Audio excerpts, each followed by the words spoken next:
Hey, ladies, I'm gonna put you guys on mute and then post in the group that we're on.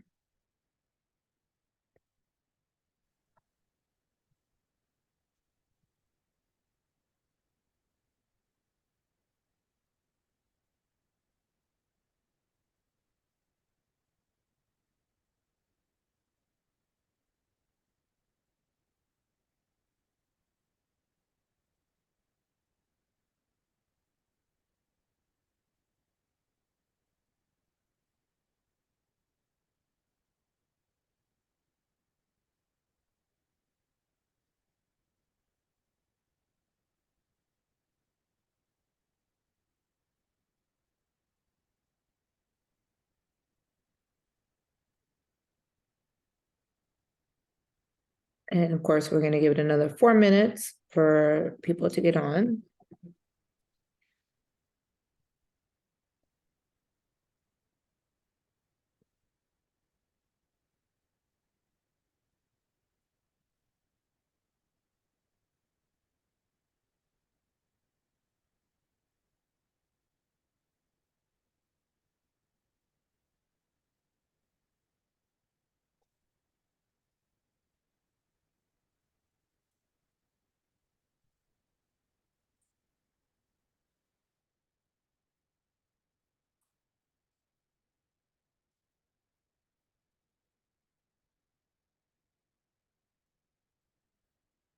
Hi, everyone.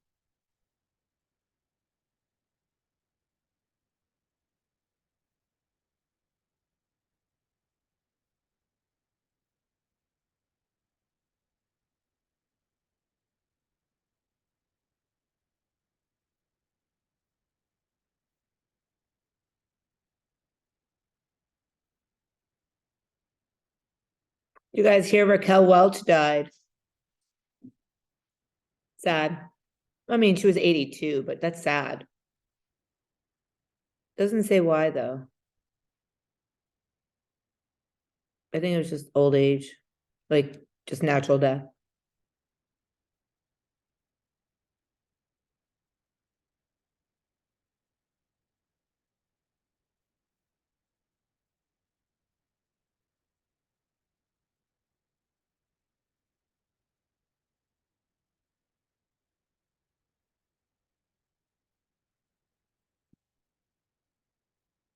Okay, 2 more minutes and we're gonna get started.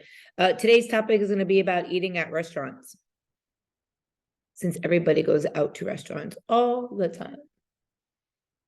And it seems to be the topic of conversation when I get in my box. Andrew, your hair is getting so long. It looks so pretty. Welcome.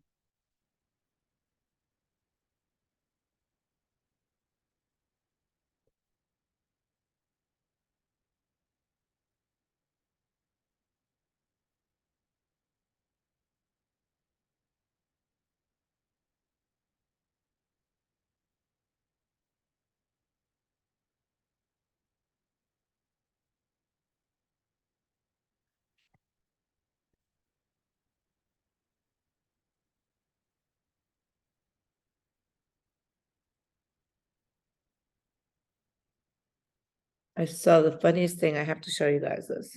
I couldn't find it, but I just had to show you it. Can you guys read what that says? Fitness bread. Isn't that funny? But when you click on it, it's actually not available because I wanted to see how much sugar was actually in it, that they called it fitness bread. But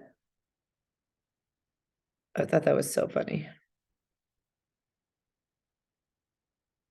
What prompted me to look at this, and we'll just talk, is one of my clients sent me this picture. And she's like, look, we can have watermelon lollipops. She said they're sugar-free. Can you see where it says sugar-free? Right? So she's like, I just ordered them. And I was like, okay, well, can you send me the nutrition label? Just flip it around. She goes, well, there's no sugar in it. I said, just flip it. This is not accurate, just so y'all know. Because you all know that for every carb, it's 4 calories, right? Okay.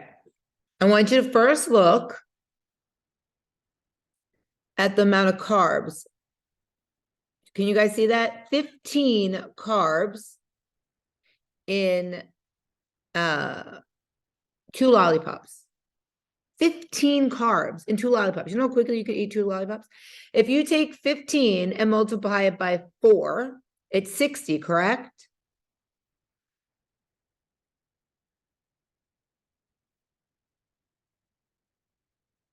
So not only is it just misleading because it's sugar-free, because there's still carbs, the nutrition label is not even correct. Because it should say 15 carbs, 60 calories. And it doesn't say that. So I thought that was interesting. And then I started looking at like diet foods and stuff just to see. And I saw that fitness bread. And I was like, I really want to see what that says now. But I can't get it to pull up for some reason. Let me try it this way. Fitness bread. Oh, here it is. Okay, let's see what it says. Fitness bread. Oops. Okay, so fitness bread, which makes you think, oh, this is good for me. I'm going to have this. They don't even offer. This is picture 1, a nutrition label at all. Which makes me venture to guess. Let's see if I can find it here. Okay, here we go. So this fitness bread, which I don't know why it's called fitness bread. For 1 piece, it's 28 carbs. And it's fitness bread. There's no protein. It's like 3 grams of protein. So how is this fitness bread? But it's very misleading because if you see it, you'll be like, oh my God, it's fitness bread. I'm going to get this. Right? Stay there. Don't go in.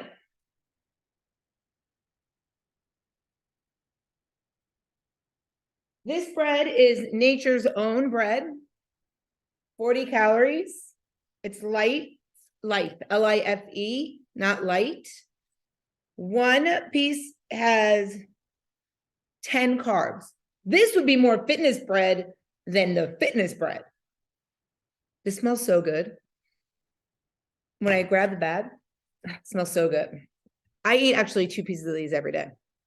It's my favorite bread. I could just eat it right from the bag if I wanted to. Like when I used to eat like remember those potato rolls? Do you guys remember potato rolls? Like you could just mush up in a ball and just eat them.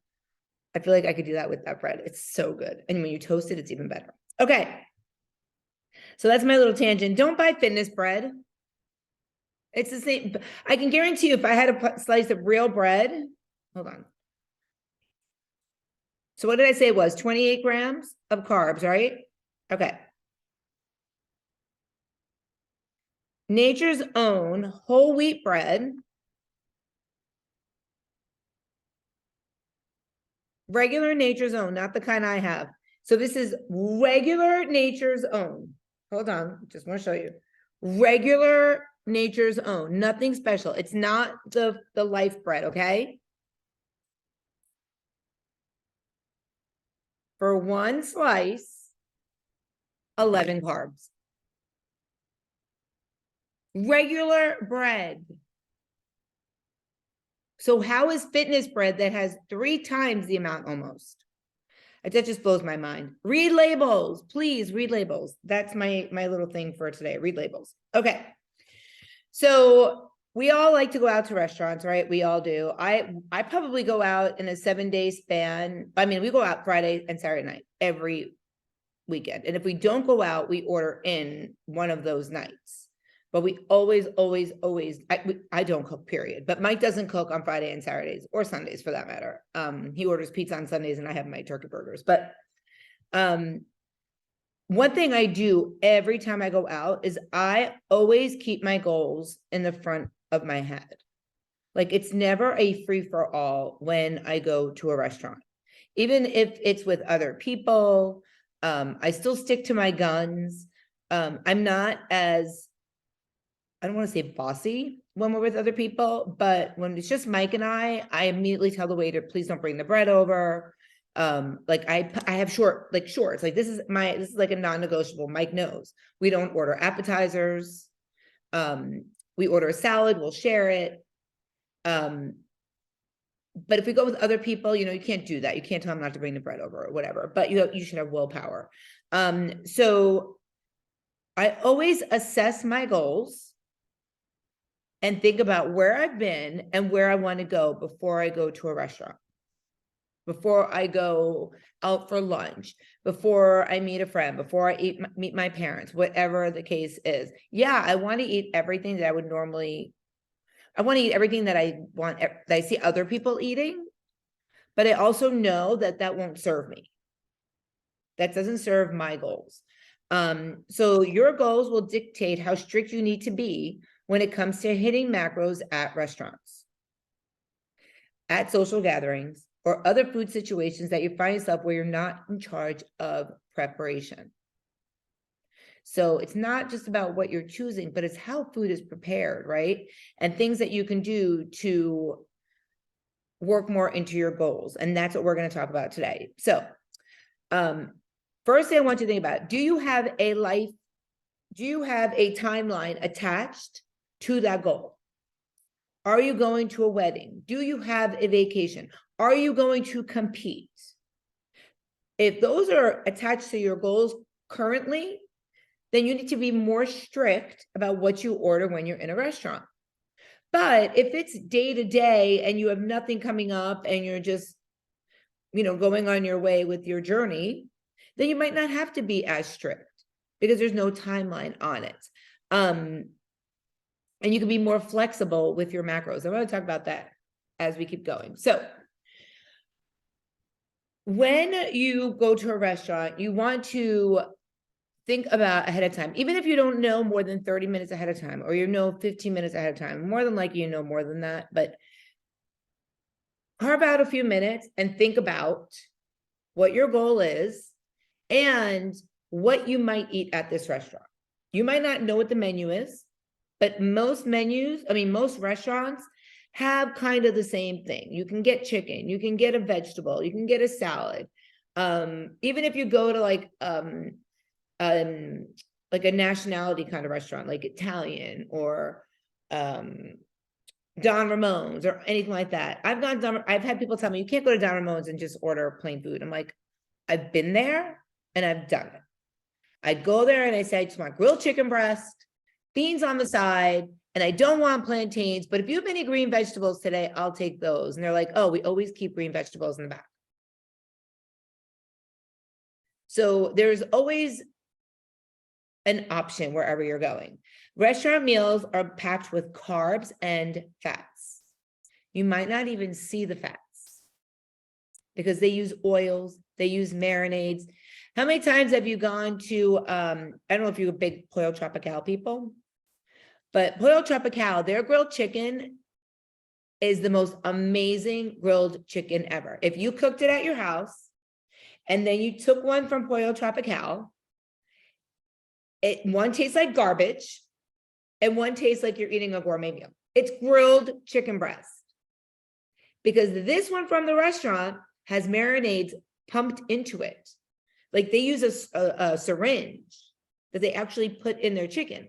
Now, if you pick Pollo Tropical grilled chicken and you log it that way, it's going to be the correct logging. But if you get a Pollo Tropical grilled chicken and you pick any grilled chicken breast, you're losing out on putting in the fats that you should be accounting for. And sometimes it's a little bit of carbs too, because some marinades have carbs in them. It's not just fats.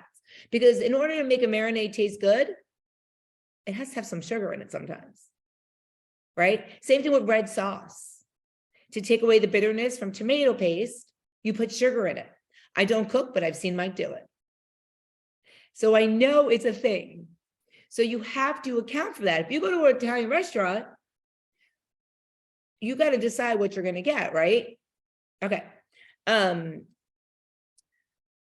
So this is what I just said. Professionals tend to cook with more fats and oils. They use brinings, they baste, and they marinate. That's part of their preparation. That's why it tastes so good when you go to a restaurant. They will use seasonings, marinades, oil, and butter. Someone messaged me the other day and they said, oh, I'm going to Saito's, which is the hibachi grill. And they said, what should I get? And I said, well, let me tell you what I do. I get the hibachi because they said, oh, I can't get hibachi. They pour all that oil on there. And so when I go to Saito's, however you say it, I am that pain in the ass. The waitress comes over and I say, can you make sure that they use spray and not oil on my food? And I don't want the carrots. I would like double broccoli. And I don't want the white fried rice. I would like a side of brown rice. And of course, if you're sitting with another group of people, they're going to look at you like you're crazy because all of a sudden now your food is aside from theirs, like you have an allergy. But they will do it for you because otherwise you cook, it's poured on grease on that flat thing. Has anybody ever not been to a hibachi place? Okay. And then when they do the egg and they crack the egg and you get all that yolk, all that fat on top of all that greasy oil that they just put on that flat, whatever you call that thing, the hibachi.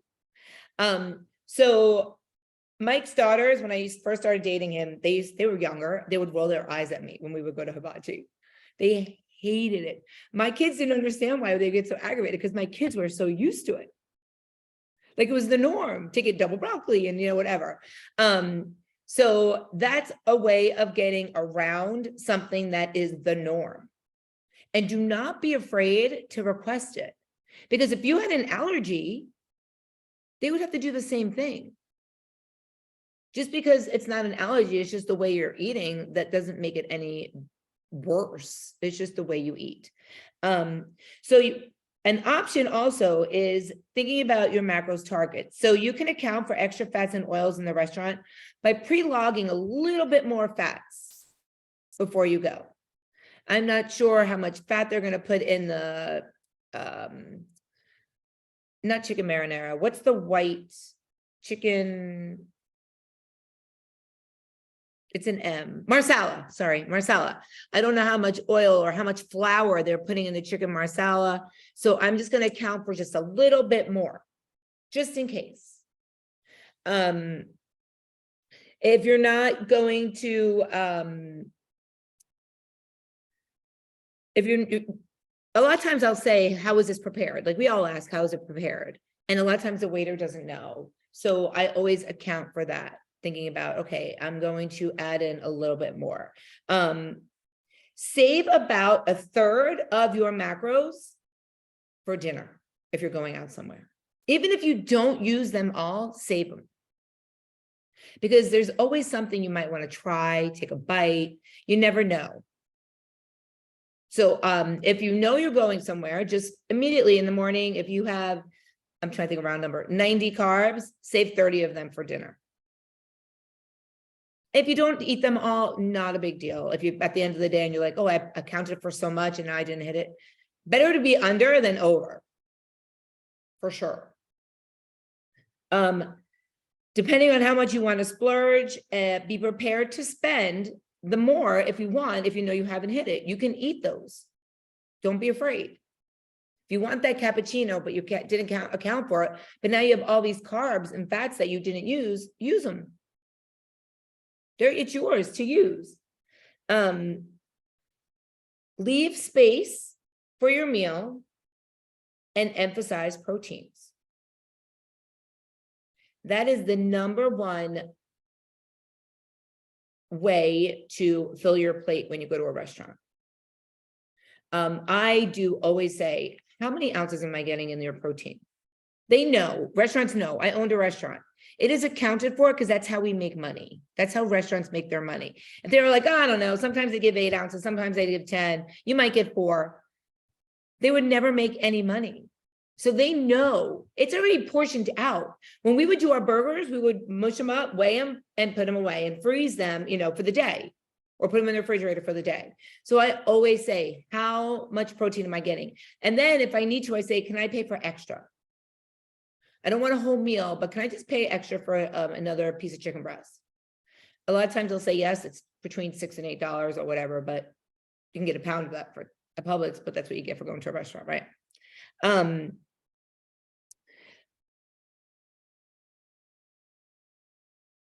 Eat throughout the day more filling foods. So when you get to the restaurant, you're not starving, but you could eat your dinner. A lot of times if I know we're going somewhere that it's really not a lot of food that I can eat on the menu. So like when we go to Ruth Chris, there's nothing on the menu that I eat. So I always have to get the shrimp on a skewer a la carte, and then a vegetable a la carte.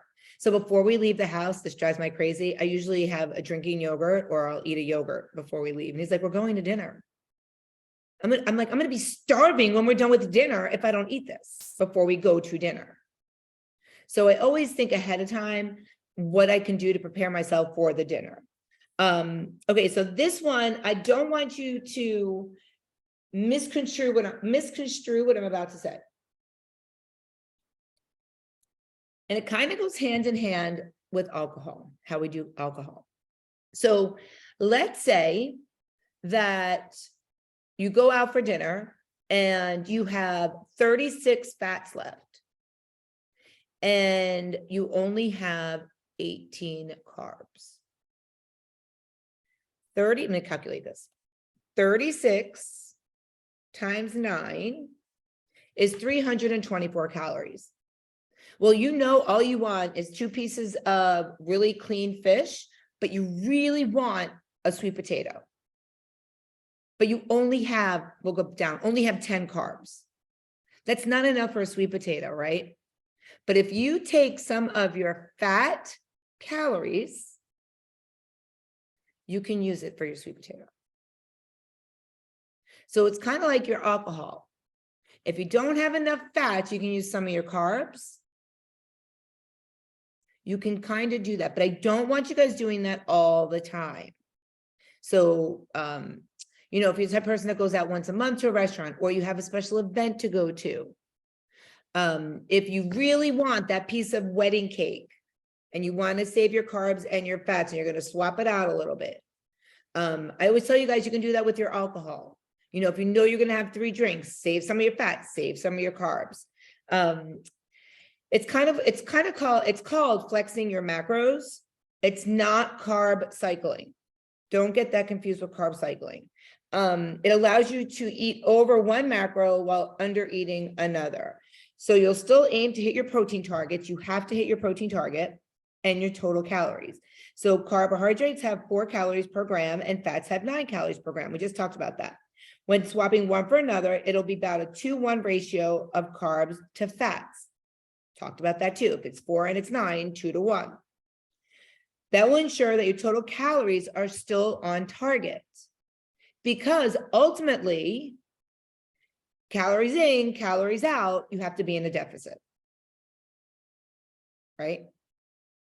So if you're choosing a dish that will put you 30 grams over your carb target, you'll need to be about under 13 to 15 under your fat target in order to hit your calories for the day. This is not something we do every day. I'm going to emphasize that. Please do not ask me to calculate anything for you. If this is something you choose to do, you're going to have to learn how to do it, just like alcohol. Because it's not something you can swap out all the time. It's like kind of like a once every 6 month kind of thing. Okay. If you're going to a restaurant, the first thing you're going to do, if you're the passenger in the car, if you get to the restaurant, go to the bathroom if you don't want people to see, you're going to look up the restaurant and you're going to look and see if there's nutrition information. I usually do it ahead of time. We usually make reservations like on Open Table and stuff, so I kind of know where we're going. So, or it's someplace we go all the time. We're all creatures of habit. And a lot of times, if I don't see a menu with nutrition information, I will try to find a sister restaurant that's close to it that reminds me of it. But you got to go a little bit higher than what you normally think. So you got to guesstimate a little bit higher, which is leaving that room, giving yourself a little bit more. A lot of places post their nutrition. Unfortunately, a lot of places post it on the menu, which deters you from wanting to eat it. Cause I'm like, oh, I'm gonna get this when I get there. And then I'm like, holy crap. I didn't realize it was that many calories. You know, when they first started doing it, you would think like stir fries and stuff would be good for you, but then you see it, or, you know, Kaloo's does it. I think it's Kaloo's. A lot of restaurants do it. They put the calories on there. Doesn't it raise your hand if it shocks you when you see some of the calories on there? 100%. You're like, oh my gosh, I could eat this burger and it's going to be the same as this chicken. Right? Or I wonder if I don't eat the carbs, how much lower it'll be. I do that all the time. Or I wonder if I swap out the fries for this, wonder what it'll be, because I'm going to sneeze, sorry. Okay. So yes, it's normally chain restaurants and fast food places that post their nutrition, but there are some that are not chain that do actually offer it. Don't use MyFitnessPal or Fitbit by people that make their own entries. Make sure you always use a legitimate entry. You'll know that there's like a marking next to it, because sometimes people will put the calories and not put in the macros. And then you guys will message me and say, I don't understand why my calories are over, but I'm not even close to my fats or my carbs. And I'll say, can you just send me a picture from MyFitnessPal so I could see the macros? And then I'm like, oh my gosh, they put 300 calories, but they never even put what the macros were. So you really have to be mindful of that. And it will most likely, the nutrition information that's online is not going to be exact. So you got to give a little bit of room for that too. So keep that in mind. Macros is not perfect. It's not flawless, but it's pretty damn close. And if you do calories in, calories out, and you're focused on the 10 grams over, under, it's science. It's going to work. So don't freak out. Estimate macros to the best of your ability. So if you're getting 2 eggs, just make sure you find a good number for 2 eggs. Don't go with one that looks totally different than the other 7, right? If you have, I've talked about this, like if you have a BLT, please do not pick BLT. You're going to log the bread. You're going to log the bacon. You're going to log the lettuce, the tomato, the mayo, all separately. An egg sandwich, you're not looking for an egg sandwich. A cheeseburger, you're not looking for a cheeseburger. You're going to log it all separate. That's going to get you the most accurate. Unless you're at Applebee's getting a cheeseburger and it has the exact cheeseburger, that's what you're not going to do it any other way. Choose options that are easy to guesstimate. Don't make it more confusing for yourself or more challenging. So tougher things to track are pasta dishes with meat, cheeses, and sauces. Burritos. Tacos are much easier to track than a burrito. It's much cleaner to track. Soups and chili when you're out. Of course, when you cook it yourself, you can build your recipe and take it away and do it serving size. Breaded and deep fried options like onion rings, chicken tenders, fish and chips. Super hard to guess how they cooked it, how much oil they used, what breading they used, unless it's in there, unless it says you're at Longhorns and you got fish and chips and this is what it is. And then still leave a little bit of room for that fats and carbs. Easy things to track. Salads with dressing on the side that have a grilled or raw protein option. And Gina and I, we do that when we go to our lunches. We always get a salad with some kind of shrimp or a chicken, right? We always do that. And then our girlfriends follow along and get the same thing that we order. And I'll prove that because we're going to lunch soon. if we don't all cancel. Fajitas are really good to track because they're separated for you already. So if you're creating your own fajita, you know how much food you're putting in. Wraps, burgers, or sandwiches with sauce on the side made with grilled protein foods. Now, if you get a salmon burger, there's no way to know what salmon burger they used. But they're usually frozen. So you could probably say, can you go in the back and just tell me what kind you use? And it's usually like Con Foods, C-O-N Foods. Keep that and remember that in the back of your head. Because when I owned a restaurant, we used a lot of Con Foods. Omelets are easy to track. I'm ordering a 3-egg omelet, egg white omelet, and I'm asking for these things in it. Fruits, fruit salads, grilled raw vegetables, those are all great. Try to make alterations for your meals if possible. So I already talked about that. Asking for sauce on the side, choosing fresh, baked, blackened, or grilled over fried, breaded, or crispy. Choose plain or dry options over cheese smothered sauce heavy options. A lot of times if they have that, I'll always say, can I get salsa on the side instead, but I just want it clean, or lightly blackened instead with some salsa. Most restaurants have salsa. It might be mango salsa, so be careful. Choose whole options, always whole food options over mixed dishes, like a mayo dish or casseroles. You don't want to choose those. As for extra protein, always do. Always ask for extra protein. And always opt for something that you can get a vegetable. And a vegetable can be a sweet potato or a baked potato. Or maybe you can ask them if you could have broccoli and the baked potato or whatever. Lean on the common sense size. So here, these are tips, and then I'm going to be done because I'm going to get cut off, I think. I didn't even think this was going to take a 30-minute meeting. Review menus before you go. So I'm going to review this. Review menus before you go and pick an option that suits you best. Choose to eat before you go to a social event instead of going in starving. Bring your own food options to a social outing if choice is limited. Eat until you're 80% full, not 100 or 120%. I do that with our healthy or HelloFresh. Because HelloFresh, they give you a lot of food. So I always tell Mike, because we do the 2 meals, I'm like, break it up in 2 and they give me half of my half of the sides. I want all my protein, but of the sides. Skip dessert, alcohol, or anything you absolutely do not want or does not serve you. Remember their timeline for your goal. Split dishes with friends. You could always bring food home with you. Err on the side of overestimating and slightly under eating your macros targets to account for extras in prepping and cooking. And make a macro balanced plate. So total holistic. Remember, you want everything holistic. So you want proteins, you want carbs, and you want fats. You're not going to order the mac and cheese for dinner.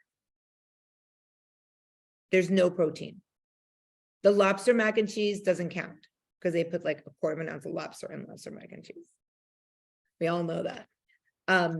So that is our meeting for tonight. Hopefully you got stuff out of that. I definitely got stuff out. Did you cover your face, Cheryl, so I couldn't see you? I always use you as my guide to look at. Because you laugh at me when I say stuff. You and Vince should never play poker. Aha, that's the trick. You guys have that tall face. I always know if it's something funny or if it's not funny and I should just move on. But you were hidden today.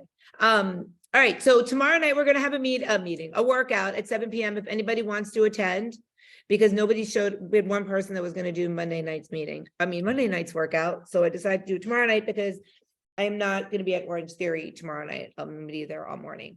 So we're going to do that. And then I might have a coach hired for Orange Theory, which means I won't be there on either Tuesday or Thursday nights, which means we'll have a workout one of those nights going forward, but I won't know probably till the end of the weekend or the beginning of next week. Someone messaged me about tank tops and sweatshirts. I still have. If you want one, let me know and I'll tell you how much it is. All the proceeds go to Wounded Warrior Foundation. I don't keep anything. I think I have one baseball cap left. I have tons of resistance bands. I do not have any more booty bands. I don't think I'm gonna order them because it took me a long time to sell the stock that I had. I posted a new recipe book. This recipe book is much more of a Shannon, much more friendlier, much more me, in case you saw it. It's really, really good, actually. I love it. I'm trying to think of what else I wanted to tell you guys. The next Stretch Tribe session doesn't start till March 9th, so you guys have another, what, 2-3 weeks almost? So stay focused, stay committed. If you're referring any friends, which I had a bunch of people messaging me that they were referred, you guys get $10 and they get $10 off. So thank you guys so much for referring people. But let them know when you're referring them, they're not starting until March 9th. Because I've had people say, oh, can I start tomorrow? And I was like, no. I start everybody together, so we're all on the same page. They will be put in my app on the 28th of February, though. And then, but you guys won't see them. But just in case they ask any of those questions. And I think that is all. Thank you guys so much for coming on tonight.